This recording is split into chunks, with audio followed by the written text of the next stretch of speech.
Hello guys, সবাই কেমন আছেন? আশা করছি সবাই খুব খুব ভালো আছে। আর আমিও খুব ভালো আছি। মনীষা ক্রিয়েশনের নতুন একটি ব্লগে স্বাগতম জানাই।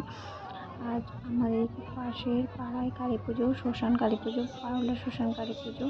সেখানে আপনাদের সাথে সেই দিন আমিও দেখতে গেছিলাম, আরও আপনাদের সাথেও শেয়ার করে নিচ্ছিলাম। দেখুন কীরকম কী হয়। আর এখানকার আকর্ষণীয় হয়েছিল 25 ফুট কালীমা, আর সঙ্গে ধামসা মাদল। ধামসা মাদলেই আমি ফার্স্ট টাইম দেখলাম, আগে দেখিনি। কীরকম কী এই ফার্স্ট টাইম ভালো লাগছিলো দেখতে।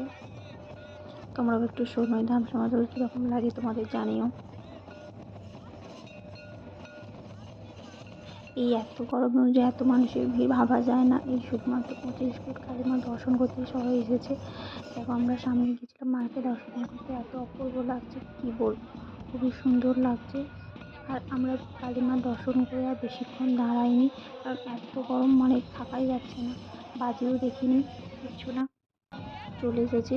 আর একটা ব্যান্ড পার্টির দল এসেছিলো ধামসা মাদল প্রতিযোগিতা, মানে ধামসা মাদল একবার হবে তারপর আর একটা ব্যান্ড পার্টির দল আরেকবার বাজাবে, এইরকম একটা কম্পিটিশান টাইপসের।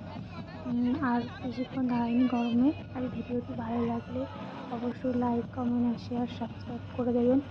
Tata, bye bye. একটি পরবর্তী ব্লগে দেখা হবে।